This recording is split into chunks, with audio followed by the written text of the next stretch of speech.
Hello and welcome to As Built, the podcast from Graphic Machine about architecture firms, buildings, and how both get built. I'm your co-host, Patience Jones. With me is... Brian Jones. Your other co-host. Thank you for joining us. Today we are answering questions that were frequently asked. It's sort of like a pre-moderated AMA.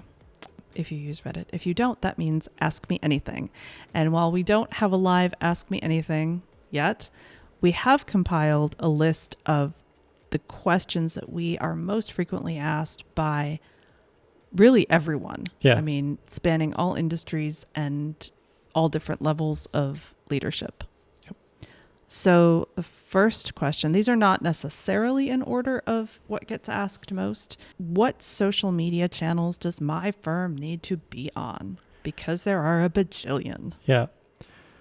I think the first thing, is to challenge that assumption that there's a perfect channel for every firm. The way that I like to think about social media now is that the platforms are incredibly mature in terms of their user base, and it goes across all kinds of generations. So making an assumption that if we're going after a certain generation, then I only need to do, the following platform is kind of incorrect.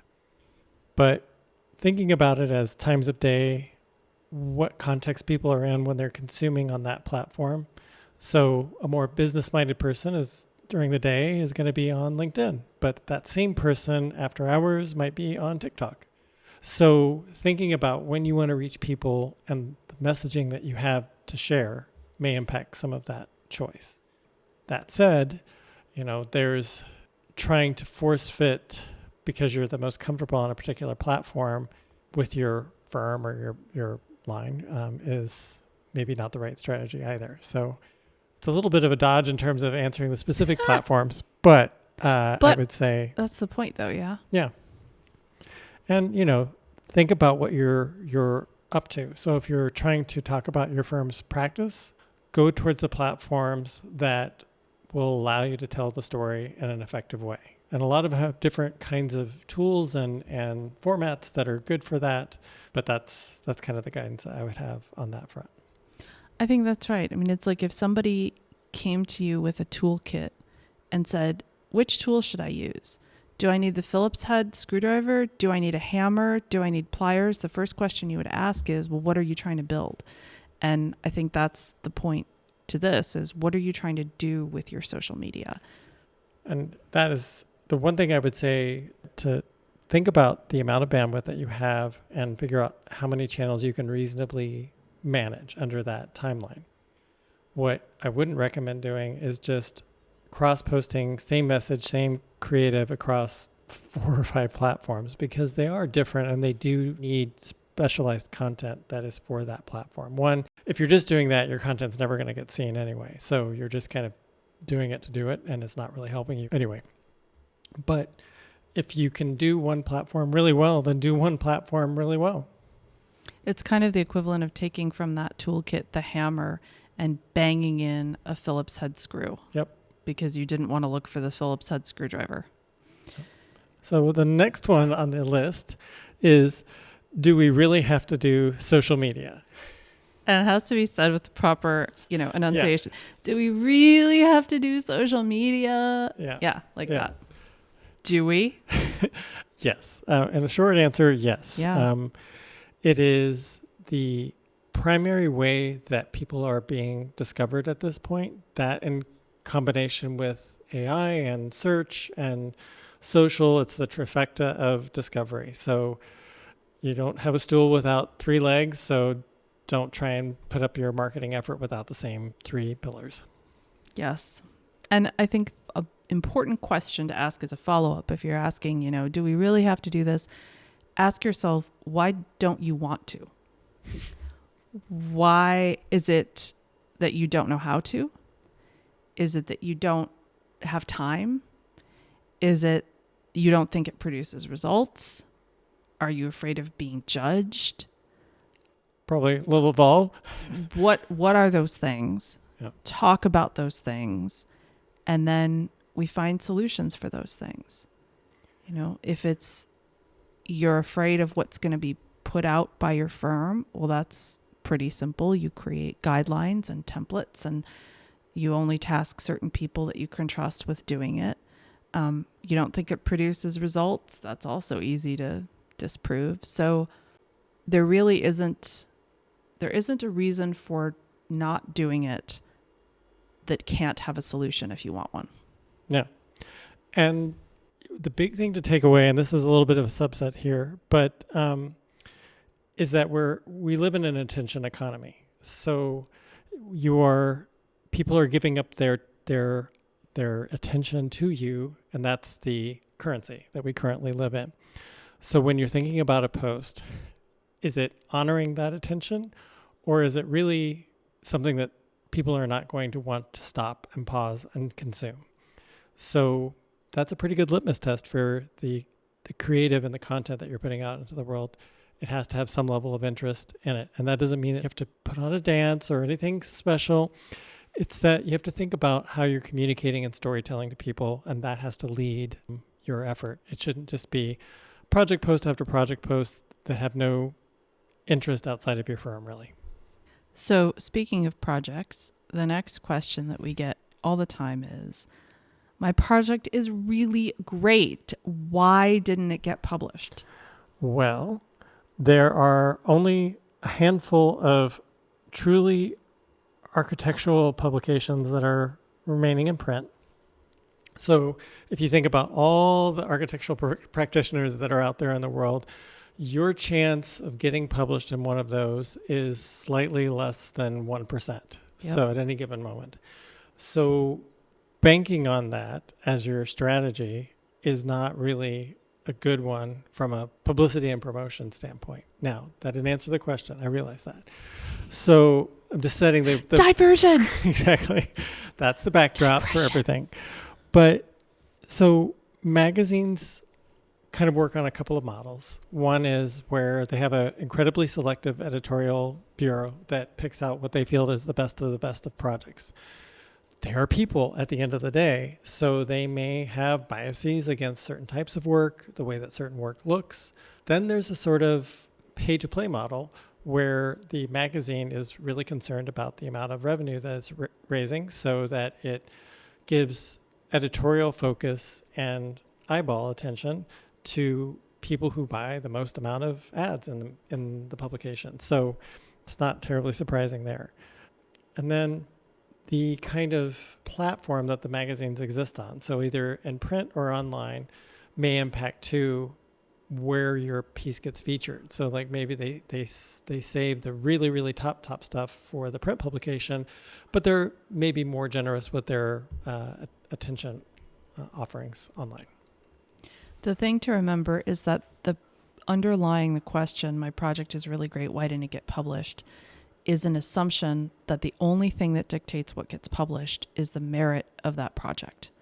And that is not true for all the reasons that you listed. It's everything from what's the quality of photography, how easy do we think this would be to shoot for our own publication, is there an interest in who owns this project. You see that a lot with Architectural Digest. You know, if it's a residential project and it's not a celebrity, it's really, really difficult to get it covered.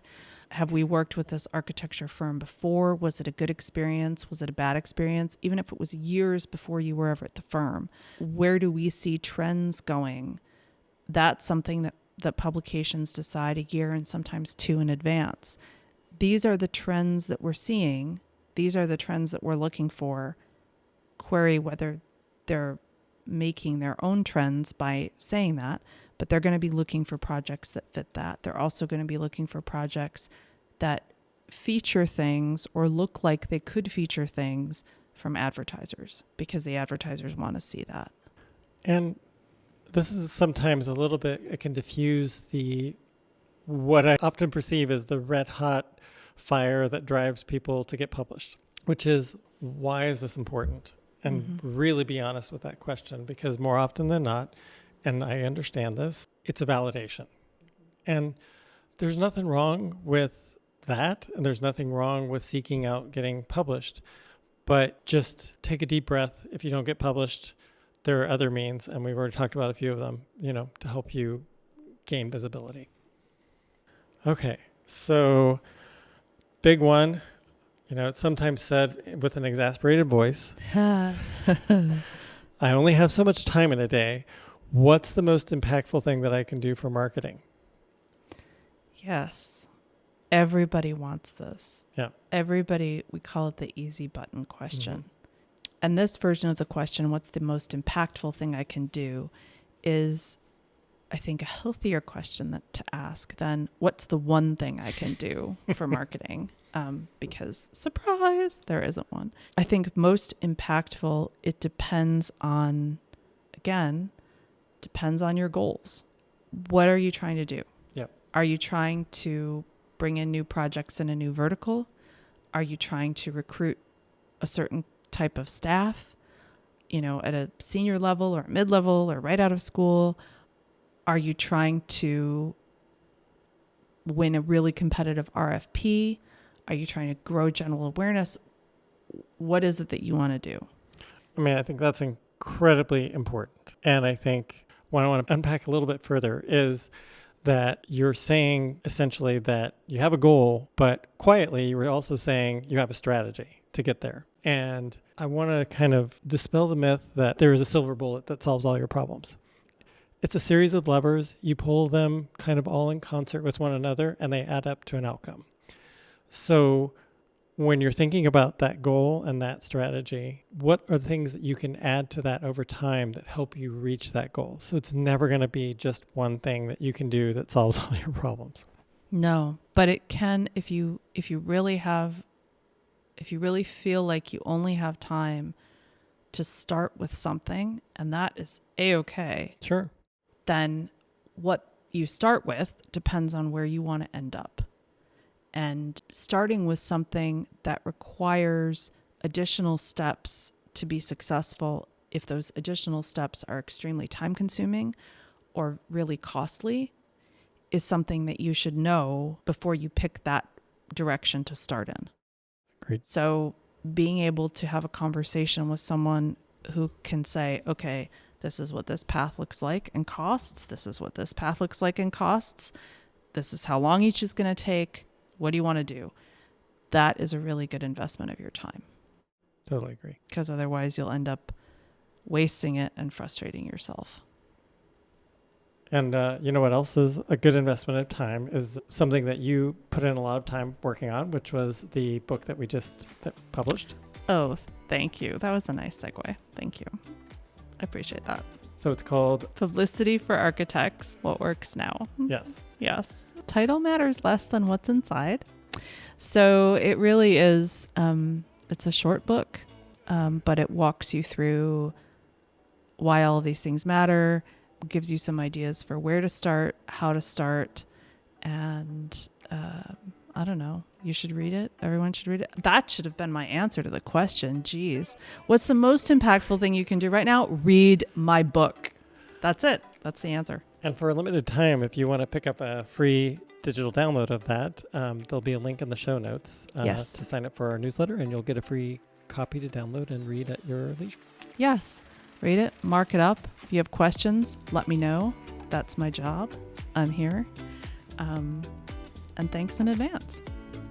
So thank you for joining us, and we will see you next time.